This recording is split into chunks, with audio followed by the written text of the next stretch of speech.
Hello दोस्तों, hit story में आपका स्वागत है। जब पूनम ने कोई विरोध नहीं किया तो आयुष धीरे धीरे उसके नाजुक अंगों को सहलाने लगा। पूनम को खुद पर आश्चर्य हो रहा था कि वह उसे यह सब करने दे रही थी। शायद उस पल में वह सिर्फ इंसानी भावनाओं के वश में थी। कुछ समय बाद आयुष ने पूनम के अंगों को हल्के से दबाना शुरू किया और फिर चलो दोस्तों शुरू से बताते हैं। आज दोपहर को अपने बेडरूम में आराम से लेटी हुई थी। अगर यह आम दिन होता तो उसकी सास ने जरूर कोई ना कोई ताना मार ही दिया हो रहता, लेकिन आज घर का माहौल कुछ अलग था। सब लोग बड़े खुश थे और पूनम को भी आज से घर के कामों में थोड़ी राहत मिलने वाली थी। वह एक साधारण घरेलू महिला थी, लेकिन उसकी खूबसूरती ऐसी थी कि हर कोई उस पर फिदा हो सकता था। शादी को 7 साल हो चुके थे और शादी से पहले वह एक मल्टीनेशनल कंपनी में नौकरी करती थी, लेकिन शादी के बाद उसे सब कुछ छोड़ना पड़ा क्योंकि उसके ससुराल वालों का बड़ा घर था और उनके इकलौते बेटे यानी उसके पति सब कुछ अकेले संभाल लेते थे। आज का दिन उसके लिए खास था, सब खुश थे, लेकिन पूनम के मन में एक अजीब सा खटक था। जब वह अकेले कमरे में थी तो उसे 2 महीने पहले एक किस्सा याद आया। उस दिन वह बस में बैठी हुई थी और सो रही थी। अचानक उसे अपने हाथ पर एक अजीब सा स्पर्श महसूस हुआ। जैसे ही उसने देखा तो वह आयुष का हाथ था। पहले तो उसने सोचा कि शायद वह सो रहा होगा और गलती से उसका हाथ उसके हाथ पर आ गया होगा, लेकिन जब उसने फिर से सोने की कोशिश की तो कुछ देर बाद आयुष का हाथ उसके हाथ पर फिर से सरकने लगा। उस समय वह अपने स्टील ब्लाउज पहना हुआ था जिससे उसका हाथ खुला हुआ था। उसे समझ में आया कि यह गलती नहीं बल्कि आयुष जानबूझकर कर रहा है। पहले भी उसने 1-2 बार अनजाने में उसे छुआ था, लेकिन ये पहली बार था। उसने ऐसा हिम्मत करके किया था। वह उस वक्त मायके में एक शादी में गई थी और अब वह वापस कानपुर लौट रही थी। असल में उसका पति भी साथ आने वाला था, लेकिन उसे इन शादियों में कोई खास दिलचस्पी नहीं थी और तबीयत भी ठीक नहीं थी, इसलिए उसने पूनम को अकेले ही भेज दिया। उन्होंने फ्लाइट से जाने की योजना बनाई थी, लेकिन मायके में जल्दी लौटना पड़ा, इसलिए फ्लाइट की टिकट नहीं मिली। तब पूनम ने स्लीपर बस का टिकट लिया, लेकिन उसमें भी अकेली सीट नहीं मिली तो उसने 2 टिकट बुक कर ली। तभी पूनम की बहन ने कहा कि आयुष को भी कानपुर जाना है, इसलिए उसे भी साथ ले जाओ। इस तरह पूनम की बहन ने आयुष को उसके साथ भेज दिया। आयुष उसकी बहन का भांजा था और पहले भी कई बार उससे मिल चुका था। दोस्तों, हमेशा आयुष पूनम से अच्छे से पेश आता था, इसलिए इस बार भी सबको तसल्ली थी कि पूनम के साथ आयुष जा रहा है। लेकिन बस में अकेलेपन का फायदा उठाकर आयुष ने पूनम के हाथ पर अपना हाथ रखना शुरू कर दिया। पूनम ने सोचा कि शायद हाथ गलती से सरक गया होगा और यही तक सीमित रहेगा, लेकिन पीयूष ने ज्यादा हिम्मत दिखाई। उस वक्त पूनम ने कुछ नहीं कहा और सोने का नाटक करती रही, लेकिन अंदर ही अंदर वह सब कुछ महसूस कर रही थी। आयुष जवान था, लगभग 27 साल का, और पूनम जानती थी कि वह देखने में भी अच्छा था। पूनम भी अपनी खूबसूरती से वाकिफ थी। उसे पता था कि आयुष उस पर आकर्षित था। वह हमेशा उसे अलग नजरों से देखता था, शायद इसलिए कि पूनम का शरीर अब भी कसा हुआ और आकर्षक दिखता था।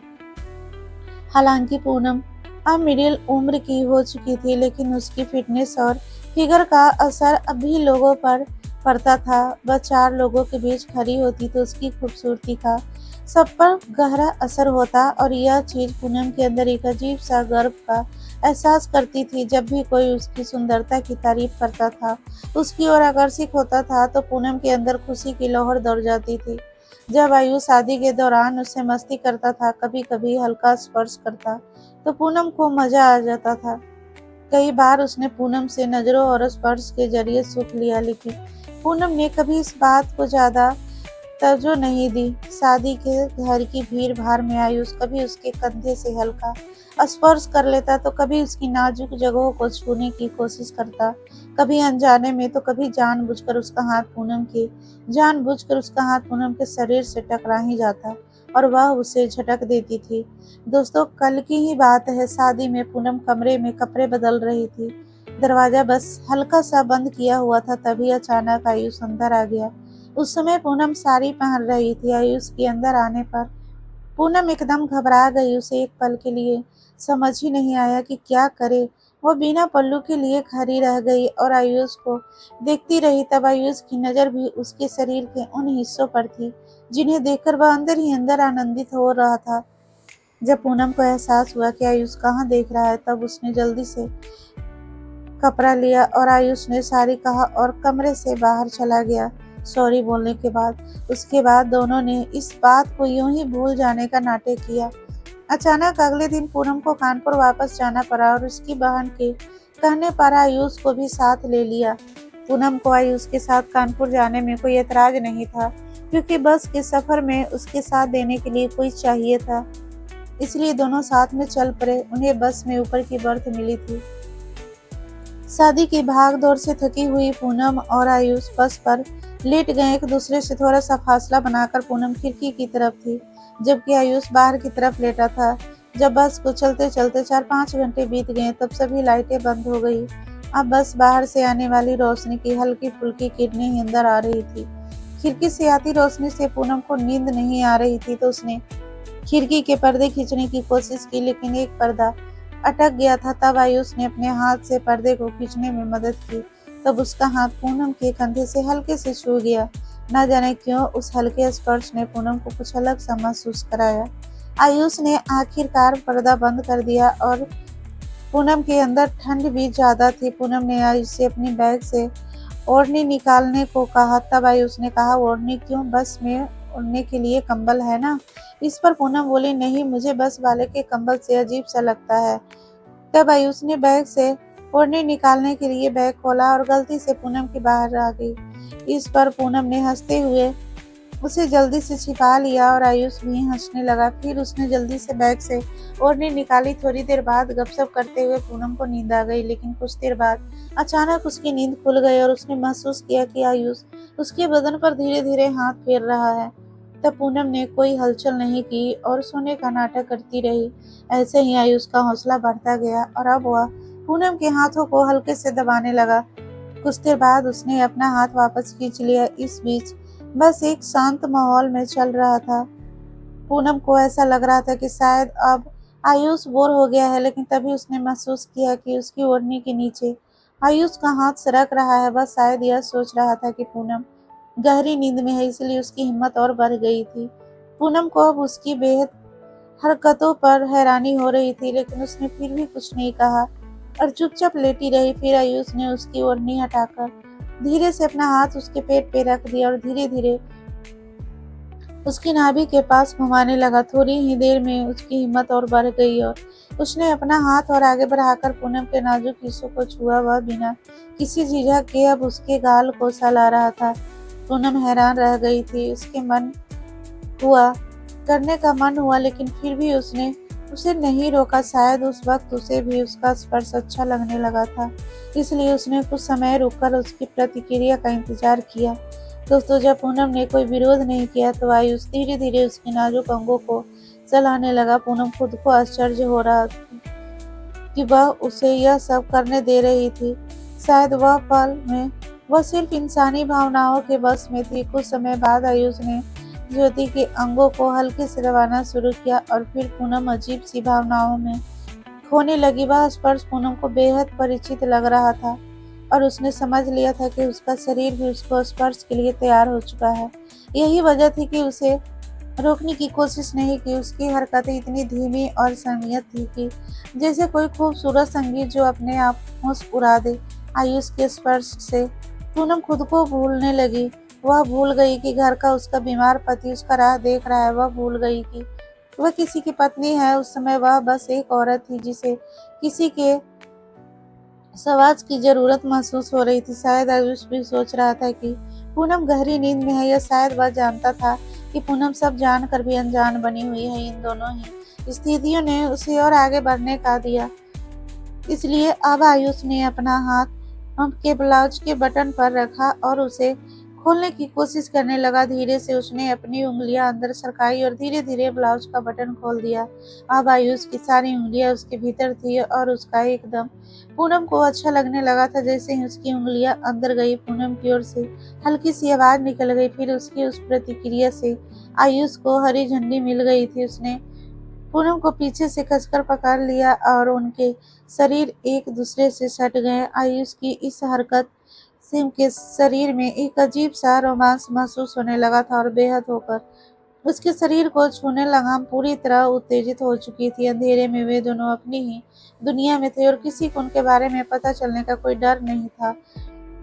अंदर ही अंदर यह लगने लगा कि उसे और आगे बढ़ना चाहिए, क्योंकि उनके बीच अब तक केवल स्पर्श का संवाद चल रहा था। दोस्तों, पूनम की इस रवैये को देखकर आयुष ने शायद उसकी मांस भाप ली थी। उसने धीरे से उसके बालों को हटाया और उसके ब्लाउज की पीठ पर हाथ फिराने लगा। पूनम अब खुद को आयुष के हाथों में सौंप चुकी थी। तभी अचानक बस रुक गई और ड्राइवर ने ऐलान किया कि बस खाने के लिए सिर्फ 20 मिनट के लिए रुकेगी। तब आयुष फटाफट अलग हो गया और पूनम भी जल्दी से अपने कपड़े ठीक कर लिए। आयुष थोड़ा शर्माया और बोला, सॉरी, चलो कुछ खा आते हैं। तब पूनम ने उसे पास खींचा और उसके कान में कहा, क्यों? खाना में पेट नहीं भरा क्या? होटल का खाना पसंद नहीं आई? अब थोड़ी भूख रखो, लौटकर फिर से टेस्ट लेनी है तुम्हें। फिर आयुषी खुशी से नीचे उतरा और पूनम को उतरने में मदद करने के लिए अपना हाथ आगे बढ़ाया। वो दोनों ऐसे बस में उतरे जिसे कोई नई प्रेमिका और प्रेमी के हाथों में अपना हाथ डालकर चलती हो। रेस्टोरेंट की तरफ बढ़ते हुए उनकी नजरें मिली और पूनम को आयुष की आंखों में एक अलग ही चमक दिखाई दिया। वह आयुष पूनम को कामुक नजरों से नहीं बल्कि प्यार से देख रहा था। उन्होंने खाना ऑर्डर किया और खाना आने तक दोनों अपने हाथों को एक दूसरे के हाथों में लेकर खेल रहे थे। पूनम भी यह सब एंजॉय कर रही थी। थोड़ी देर बाद उसने आयुष से पूछा, आयुष, तुम्हारी कोई गर्लफ्रेंड नहीं है? इस पर आयुष ने पूनम की तरफ देखा और हंसते हुए बोला, अभी तक तो नहीं थी, अब है। तब पूनम ने चौंकते हुए पूछा, कौन है वह और तुम कानपुर जा रहे हो उसी से मिलने के लिए? तब आयुष मुस्कुराकर बोला, वह मेरे सामने बैठी है, उसने मिलने कहाँ जाना है? यह मजाक पर पूनम जोर से हंस पड़ी और बोली, बहुत मजाक किया तुमने। फिर आगे पूछने लगा, कोई उसका नाम बताओ, नाम तो होगा। तब आयुष ने मुस्कुराते हुए कहा, तुम्हें तो उसका नाम पता है ना? पूनम हंसते हुए बोली, अरे आयुष, अब तुम मुझे पूनम कहकर बुलाओ बस। मैं तुमने कहा नहीं और यहाँ कैसी बातें कर रहे हो? कहाँ हाथ डाला और अब यह ऐसा व्यवहार कर रहे हो? आयुष ने हंसते हुए कहा, पूनम, तुम हंसती बहुत प्यारी हो। तुम्हें देखकर लगता ही नहीं कि तुम आंटी कहने के लायक हो। तुम्हारा शरीर अब भी एकदम फिट और आकर्षक है। इतना सुनने के बाद पूनम ने कहा, मस्का मारना बंद करो, मुझे यह बातें सुनने की आदत नहीं रही। अब बस में लौटने पर तुम्हें और भी कुछ दिखाऊंगी, अभी जल्दी खा लो। तब आयुष ने कहा, मैं बिल दे देता हूँ, तुम बस में जाओ। पूनम उसे रोकने की कोशिश कर रही थी, लेकिन उसकी बात नहीं सुनकर काउंटर पर बिल देने चला गया। दोस्तों, इधर पूनम बस में जाकर शीशे के सामने खड़ी हो गई। पूनम के चेहरे पर आज कुछ अलग ही चमक थी, लेकिन मन में एक ख्याल भी आया कि जो मैं कर रही हूँ, क्या यह सही है या फिर इसे रोकना चाहिए? फिर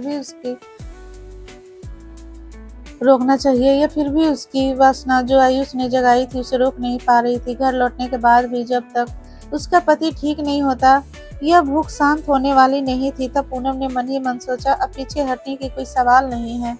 इस नशे के साथ पूनम बस में बैठी खिड़की से बाहर आयुष की राह देख रही थी। जैसे ही आयुष आया, पूनम ने उसे अपना हाथ बढ़ाकर बस में चढ़ाने का इशारा पर्दे लगाने लगा और तभी पूनम ने उसे रोकते हुए थोड़ी बोला, ठहरो, जब बस सड़क पर चलने लगेगी तब अपनी गाड़ी चलाना, लेकिन याद रखना मुझे धक्का मुक्की बिल्कुल पसंद नहीं है। दोस्तों, उस क्षण पूनम ने पूरी तरह से महसूस किया कि आयुष के दिए उस जीवन रस को उसने अपने अंदर समाहित कर लिया। अब वे दोनों थक चुके थे। बस में होने की वजह से वे सभी बाधाएं पार नहीं कर पाए थे, लेकिन फिर भी ऐसा लग रहा था जैसे वे किसी दूसरी दुनिया में पहुंच गए। उन्होंने अपने कपड़े ठीक किए और गांव की देवी की आराधना करने के बाद अपने शरीर को नींद के हवाले कर दिया। सुबह बस को चेकर की आवाज आई तो उनकी आंख खुली। वह कह रहा था, अपना सामान देख लीजिए, आधे घंटे में कानपुर का पहला स्टॉप आने वाला है। तब आयुष ने मेरी तरफ देखा और मुझे पहले स्टॉप पर ही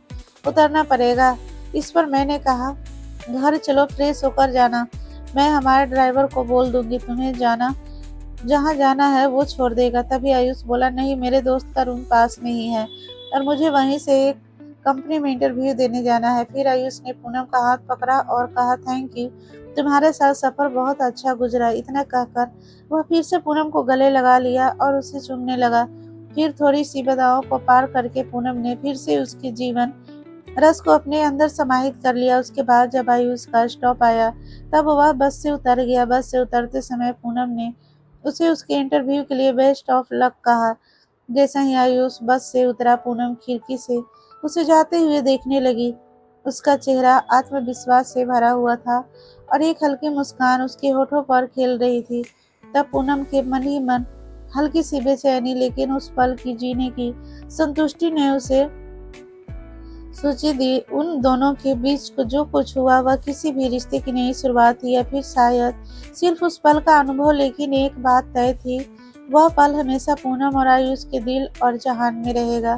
फिर बस आगे बढ़ने लगी और पूनम अपने ख्यालों में खो गई। आयुष के साथ बिताए हुए वह लम्हे अब उसके यादों का हिस्सा बन चुके थे। उसके स्पर्श, उसकी आंखों की गहराई और उसका अंदाज, सब कुछ जैसे अभी भी उसके साथ था। पूनम समझ चुकी थी कि यह जो हुआ वो एक सफर का हिस्सा था, एक ऐसा सफर जिसने उसे अपनी इच्छाओं से मिलवाया, उन ख्वाहिशों ने उन्हें उसने कभी महसूस नहीं किया था। थोड़ी देर बाद पूनम अपने डेस्टिनेशन पर पहुंची गई। घर पहुंचते ही पूनम के मन में विचारों का सैलाब उमड़ने लगा। क्या यह सब सही था? क्या मैंने खुद को अपनी सीमाओं से परेड कर दिया? लेकिन फिर भी उसने खुद से एक सवाल किया, क्या मुझे इसका पछतावा है? तब उसके पास जवाब नहीं था। मैंने वह किया जो मेरे दिल ने मुझे करने को कहा, और उस अनुभव को मुझे एक नई पहचान दी थी। उसने सोचा कि आयुष का वह आत्मविश्वास चेहरा पूनम के मन में हमेशा के लिए बसा रहा। उसकी हंसी, उसकी बातें भरी रात उसके लिए कभी ना खत्म होने वाली याद बन गई। यह सफर उन दोनों के लिए शायद सिर्फ एक मोड़ था, लेकिन पूनम के लिए यह मोड़ उसकी जीवन की नई राहों को खोलने वाला था। तो दोस्तों, जिंदगी हमेशा ऐसे मोड़ देती है जहां हम खुद को फिर से पहचानते हैं। शायद आयुष के साथ वह सफर पूनम के लिए खुद को समझने का एक जरिया था, अपनी इच्छाओं और सीमाओं को जानने का। और अब यह सफर खत्म हो चुका था, लेकिन इनकी छाप हमेशा पूनम के साथ रहेगी। इन सब के बाद पूनम ने एक गहरी सांस ली और उस सफर की मधुर यादों को अपने दिल में संजोते हुए अपने जीवन की नई राह पर आगे बढ़ने के लिए तैयार हो गई। निर्देश, हर सफर जरूरी नहीं है किसी मंजिल पर जाकर खत्म हो। कुछ सफर हमें सिर्फ खुद से मिलवाने के लिए होते हैं, और यही उस अनुभव को खूबसूरती थी जिसने आयुष और पूनम को खुद से रूबरू कराया, और इसी को यादगार सफर कहते हैं। तो दोस्तों, कहानी अच्छी लगी हो तो कहानी को लाइक करें और कमेंट में ज़रूर बताएं कि कहानी आपको कैसा लगा। अगर आप इस चैनल पर नए आए होंगे तो चैनल को सब्सक्राइब करना ना भूलें। मिलते हैं फिर नई कहानी के साथ। तब तक के लिए आप स्वस्थ रहिए, सुरक्षित रहिए। धन्यवाद।